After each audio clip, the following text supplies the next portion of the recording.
포항 지진이 지열 발전 때문으로 결론 났지만 포항 앞바다와 육상에서 실험 중인 이산화탄소 저장소에 대해서는 정부가 후속 대책을 내놓지 않아 포항 시민들이 반발하고 있습니다. 국토교통부가 울릉공항 건설에 6,633억 원을 투입하겠다고 밝혀 6년 뒤인 2025년에는 울릉도를 오가는 하늘길이 열립니다. 뉴스데스크를 통해 보도한 폐기물 불법 처리 사건과 관련해 경찰이 일당 36명을 무더기로 검거했습니다. 전국을 돌며 3만 2천 톤의 폐기물을 불법 처리해 수십억의 부당 이득을 취했습니다. 여러분 안녕하십니까? 인공지진이 휩쓸고 간 포항에는 지열발전소 외에도 근심거리가 하나 더 있습니다. 해상과 육상 두 곳에서 연구 실험하고 있는 이산화탄소 저장소가 그것인데 정부는 잠시 중단했을 뿐 시민들의 철거 여론에 요지부동입니다. 김기영 기자가 보도합니다. 포수과 몇일 만에 석유 시추선을 닮은 구조물이 버티고 있습니다. 산업통상자원부가 한국지질자원연구원 등 8개 기관과 2013년부터 실증 연구 중인 이산화탄소 지중 저장 시설입니다. 2년 전 촬영할 당시 선상에 있는 저장 탱크 밸브를 열어 지구 온난화의 주범 이산화탄소를 해저 지층에 주입했습니다. 해저 750에서 820m 사이에 형성된 지층에 구멍을 뚫어 이산화탄소를 새지 않게 저장하는 작업입니다. 그런데 이곳 반경 1km 내에 단층이 6개나 있어 고압으로 이산화탄소를 주입할 경우 지진 가능성이 높다는 주장이 나오고 있습니다. 일단 지하에 유체가 주입되고 그 주입된 유체가 주위의 단층까지 흘러가서 마찰력을 감소시키는 효과를 낸다 그러면 지진이 발생할 가능성은 있다고 봐야 됩니다. 또 다른 문제는 CO2와 바닷물이 반응해 생성된 고농도의 탄산이 사암층을 변질시켜 질식사고를 일으키는 이산화탄소가 누출될 가능성도 있습니다.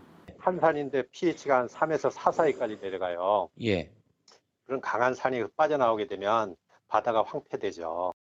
실제로 1986년 카메룬에서는 호수에서 자연 상태의 CO2가 누출돼 1,754명이 질식사했습니다.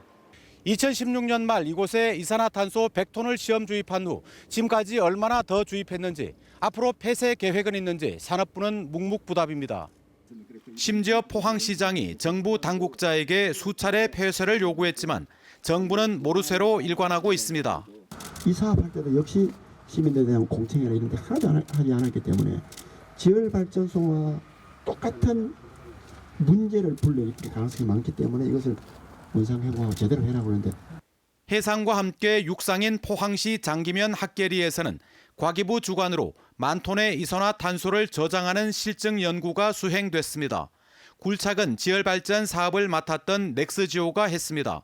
포항 지진 발생 후 포항시의 요청으로 중단되기는 했지만 주민들은 이대로 둬도 되는 건지 불안합니다.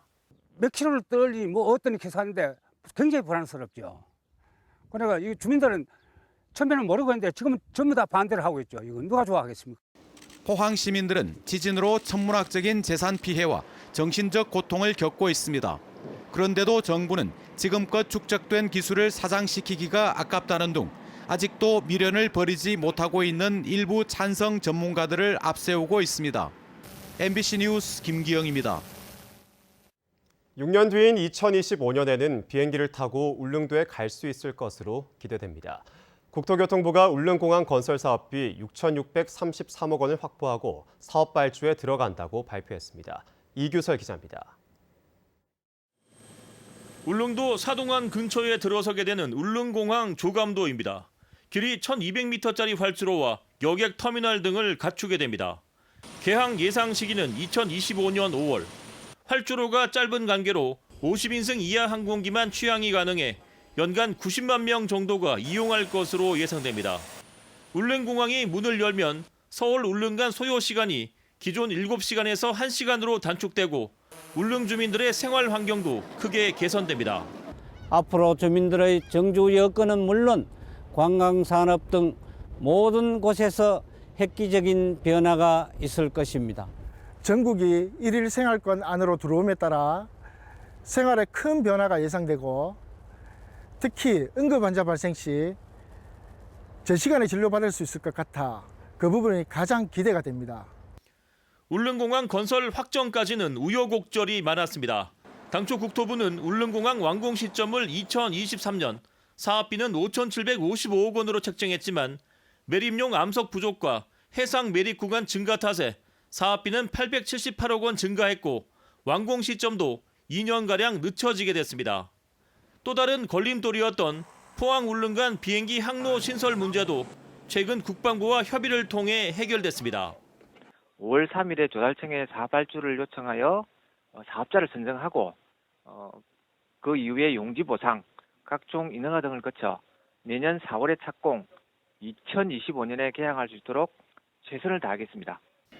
6년 뒤 울릉공항이 문을 열면 지역 주민의 교통 편의 증가는 물론 울릉도 독도가 세계적인 관광지로 도약하는 계기가 될 것으로 기대됩니다.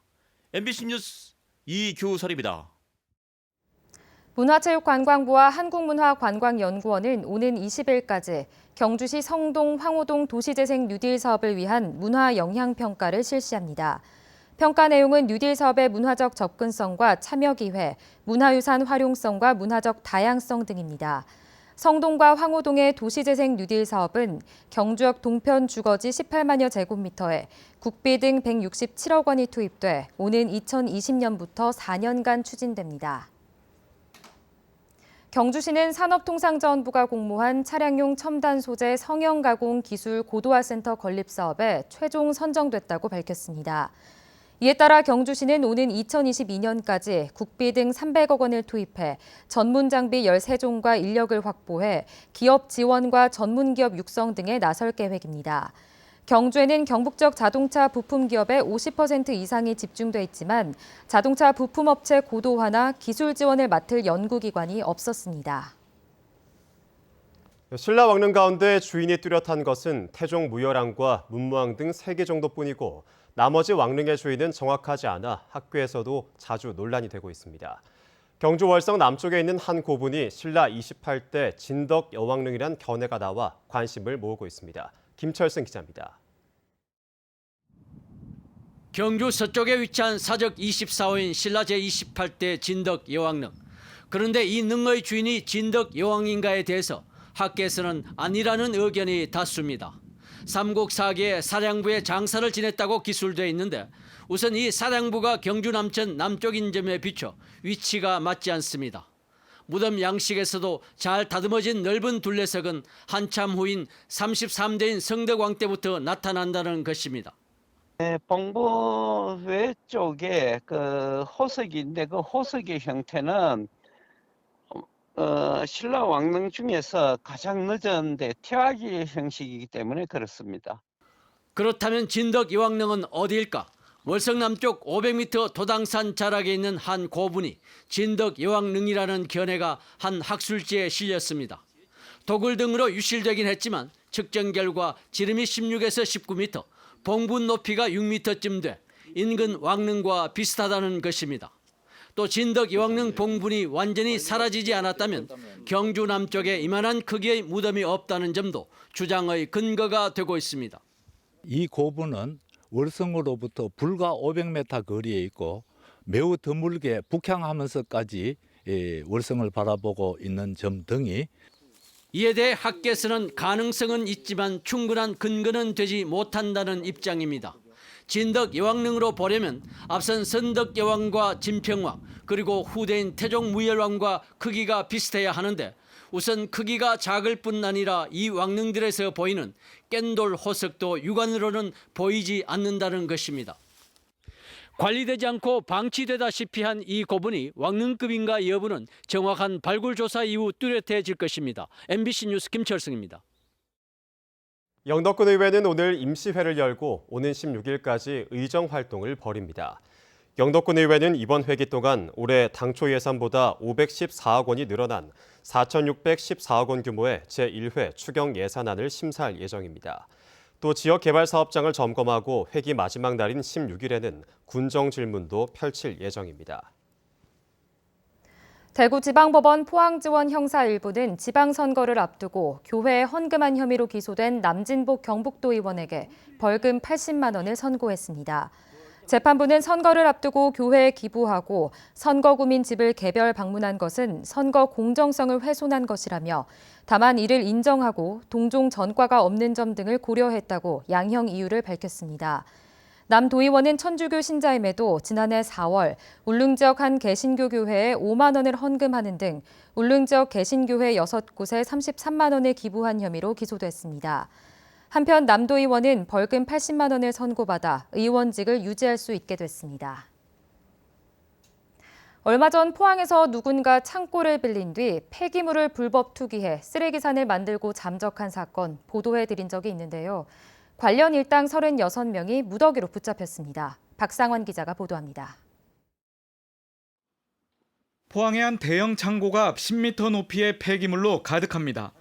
수출용 자재를 보관하겠다며 창고를 빌린 사람은 불과 20일 만에 전국에서 가져온 2천여 톤의 쓰레기산을 만들고 잠적했습니다.